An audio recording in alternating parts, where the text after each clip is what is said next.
కలపాల్సిన బాధ్యతను తీసుకున్న దగ్గర నుంచి విశ్రాంతి లేకుండా పోరాటం చేస్తూనే ఉన్నాను. అయినా నా వలన కావడం లేదు. తాళపత్రాల్లో కూడా ఇద్దరు తొందరలో కలుసుకునేలా కనిపించటం లేదు. ఇలా అయితే ఎలా తల్లి?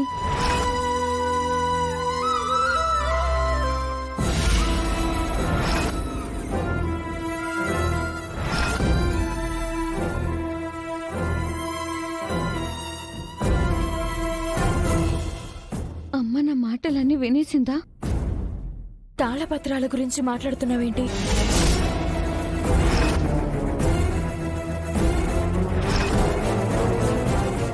ఏం లేదు మేడం. నీ నోటి నుంచి ఆ మాటని నేను విన్నాను. అబద్ధం చెప్పకమ్మా. ఆ, అది అది నా దగ్గర దాపరెక్కవెందుకు చెప్పు. ఏం లేదు మేడం. మీ జీవితం ఎలా ఉండబోతుంది అని ఇదివరకు ఒకసారి తాళపత్రాలను చదివినప్పుడు సార్కు మీకు మధ్య పెద్ద అగాధం ఏర్పడబోతుందని రాసి ఉంది.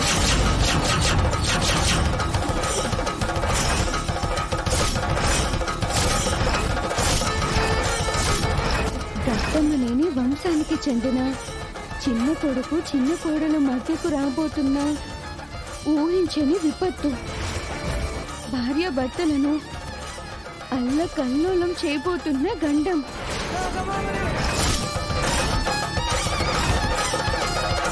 అప్పుడే ఆ విషయం గురించి మీతో చెప్పాలని అనుకున్నాను.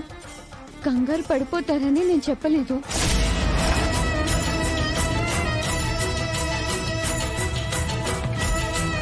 ఆ అగాధం ఏమై ఉంటుందో నాకు అర్థం కావడం లేదు.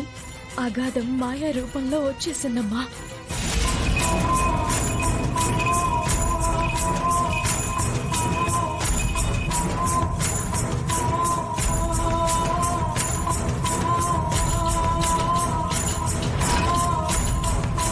అమ్మా అన్నపూర్ణాదేవి, నా బ్రతుక్కి అడుగడుగునా ఈ గండాలేంటి? అడుగు తీసి అడుగు వేసేలోపు ఎటు నుంచి ఎలాంటి పిడుగులాంటి వార్తని వినాల్సి వస్తుందోనని బిక్కు బిక్కుమంటూ బ్రతకాల్సి వస్తుంది తల్లి.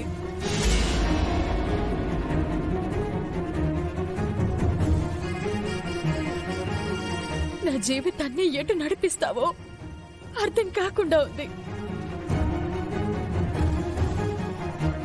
అవని,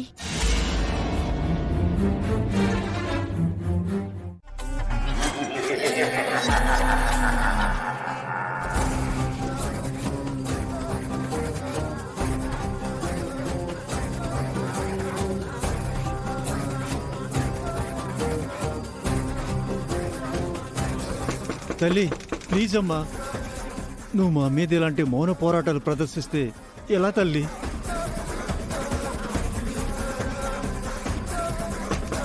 మాయా, బేబీ, మాయా!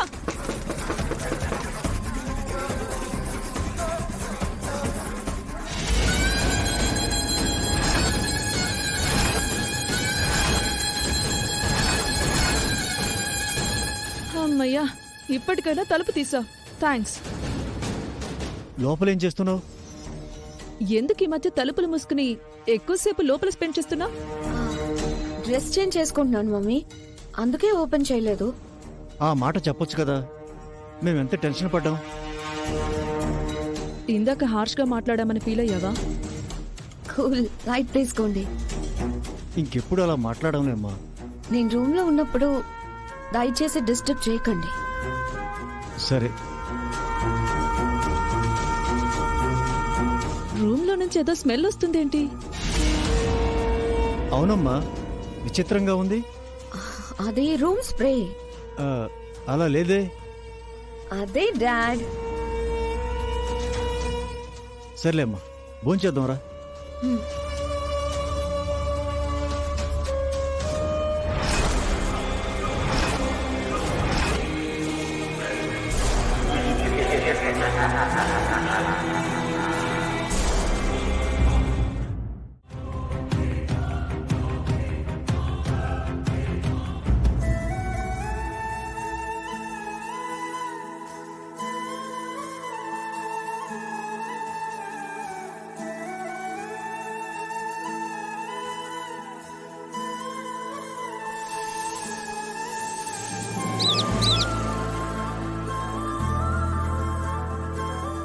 బాధను చెప్పుకోవడానికి మీరు తప్ప నాకింకెవ్వరూ లేరు. అమ్మ నా కళ్ళెదురుగా ఉన్నా అమ్మతో అన్ని చెప్పుకోలేను. ఎందుకంటే నేను బాధపడుతున్నదే అమ్మ గురించి కాబట్టి. అమ్మ నాన్నలను కలపడం కోసం కొన్ని నెలలుగా మారు రూపంలో తిరుగుతూనే ఉన్నాను. అయినా లాభం లేదు. అక్షయ్గా మారిపోయి ఏదో ఒక చోట చనిపోతే ఆ వార్త నా కుటుంబంకి చేరితే అమ్మ నా మీద పెట్టుకున్న ఆశలను వదిలేసుకుని నాన్న దగ్గరికి చేరుకుంటుందని అనుకున్నాను. కార్తీక పౌర్ణమి నాడు అది కూడా జరగలేదు. అనుకున్న సమయంలో నేను అనుకున్నవి ఏవి జరగకపోగా ఇప్పుడు మాయ రూపంలో మరో పెద్ద సమస్య వచ్చి పడింది. అమ్మ నాన్నల గురించి ఆమెకు తెలియకపోవడం వలన నాన్నను పెళ్లి చేసుకోవాలని ఆశపడుతుంది. అమ్మ మీద కోపంతో నాన్న తనకు పెళ్లి కాలేదని ఆఫీస్లో చెప్పుకున్నాడు. అందరూ అదే నిజమని నమ్మేశారు. నాన్న ఆ విధంగా అబద్ధం చెప్పకపోయింటే పరిస్థితి ఇంత దూరం వచ్చుండేదే కాదు. ఆ మాయా కళ్ళ ముందే ఇటువంటి ఆధారం ఏదైనా కనిపించుంటుంటే తను కూడా ఆరా తీసి నిజాలను తెలుసుకుని తన మనసు మార్చుకునుండేది. ఏది చేద్దామనుకున్నా సమయం మించిపోయింది. ఇప్పుడు నేనిది బయట పెట్టలేను. ఎందుకంటే అమ్మ భయపడినట్టు మాయ నాన్నను ఏదైనా చేస్తుంది. నేనేం చేయాలి? ముందుకు అడుగు వేద్దామంటే భయం వెనకకు లాగుతుంది, వెంటాడుతుంది. మా బ్రతుకులు ఇలా అయిపోతాయని నేను అనుకోలేదు.